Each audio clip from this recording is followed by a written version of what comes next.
the Great Solar Flash, and the accompanying shift often called the Great Awakening or the event.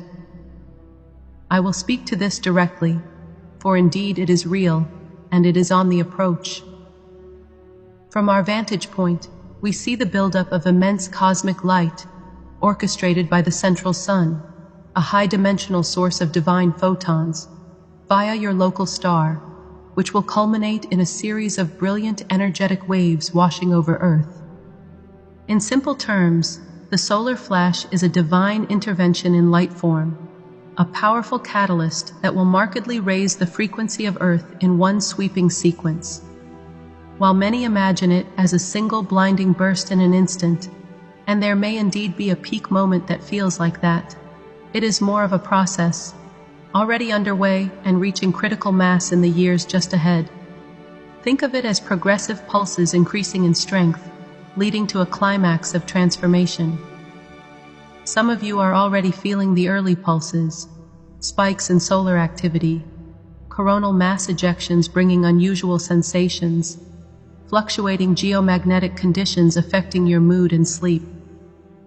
These are like the gentle preparatory waves before the big tide. We can say that, broadly speaking, between now and the latter part of this decade, 2026 to 2028 by your calendar, the intensity of these solar emanations will crescendo. We anticipate that during the height of the solar flash, there will be a natural sorting by vibration, often described as the splitting of timelines or the separation of worlds.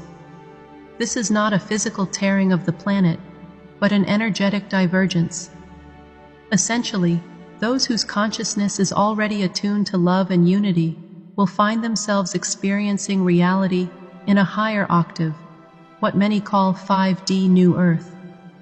It might still be the same Earth in appearance at first, but the quality of life, the sense of harmony, the level of insight will be dramatically elevated.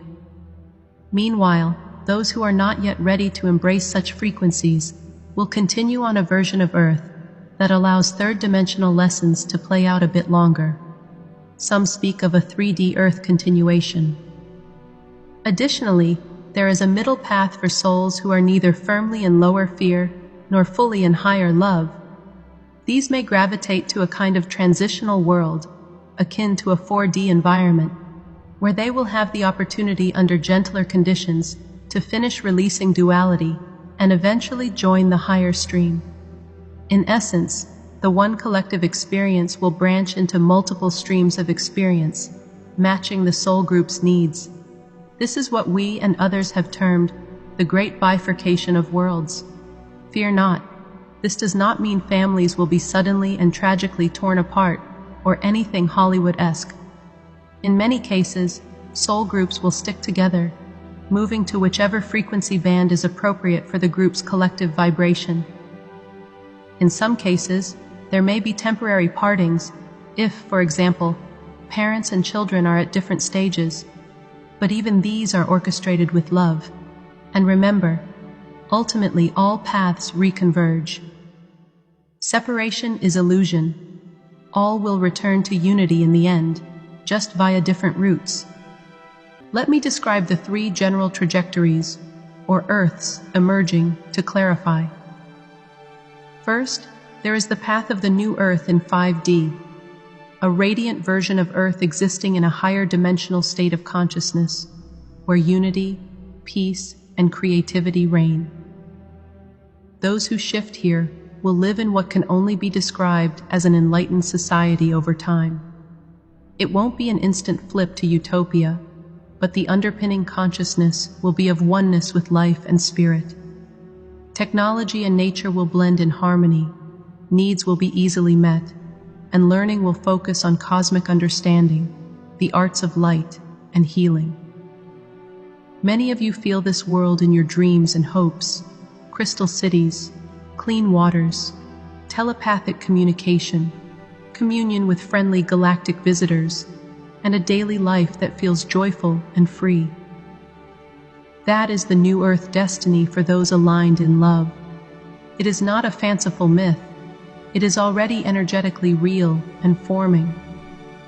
Souls on this trajectory are often finding themselves drawn to simplify their lives and deepen their spiritual practice. They may feel an inner detachment from the 3D dramas, as if already one foot is in a higher reality, which in truth it is. They are trusting their inner guidance more than societal dictates. They feel excitement about what's coming, even if they can't fully articulate it. These are signs you are aligned with the new Earth timeline. The second trajectory is an intermediate 4D Earth, a more advanced version of the current world, where a significant amount of awakening has occurred, but some duality still plays out. Think of this like a world that has achieved relative peace, where technology is used more ethically, and people acknowledge the existence of spirit and ET life, yet perhaps still have some learning to do about fully living in unity. It might include societies that reorganize to be more just and ecological, major reforms in government and finance, free energy adoption, and open cultural exchange with positive off-world races. There could still be a sense of linear time and some residual hierarchy, but much reduced conflict compared to old 3D Earth. This path might be for those souls who have made good progress, but want a gradual ascent, integrating changes at a measured pace. It's like moving to a higher grade in school, but not skipping directly to the final grade. There is absolutely nothing wrong with this. It is a benevolent path for many. Joy and harmony can be found here too, though the full glory of 5D unity consciousness will beckon them onward in time. The third trajectory is the continuing 3D Earth scenario, essentially a holographic extension of the old Earth pattern, where duality lessons continue a bit longer. Souls here are those who, by the time of the split, are still very much attached to conflict, control, and karma. This is not a punishment. In fact, it is an act of mercy that a version of Earth will still exist for them to play out those experiences until they too tire of them and seek a better way. They are equally loved. They will be overseen by appropriate guides and, believe it or not, aided subtly by you. Because as you ascend to new Earth, you send back waves of light and guidance to those behind, as a lighthouse guides ships. No one is ever truly left behind. They are simply on a different leg of the journey. Some scenarios suggest that those in 3D Earth might not even realize anything has changed. They'll continue in a timeline where perhaps they think the others just disappeared mysteriously or died off. But over time, even they will notice opportunities for peace they didn't have before, seeds planted by the fact that collectively, the most light-filled souls have moved on. It's complex, but orchestrated perfectly. I hope this gives you a sense that nothing is being forced on anyone. Each soul chooses by virtue of what it resonates with. By the time of the flash, your vibrational habits, where your thoughts, emotions, and beliefs normally dwell, will essentially form your ticket to one of these experiential streams.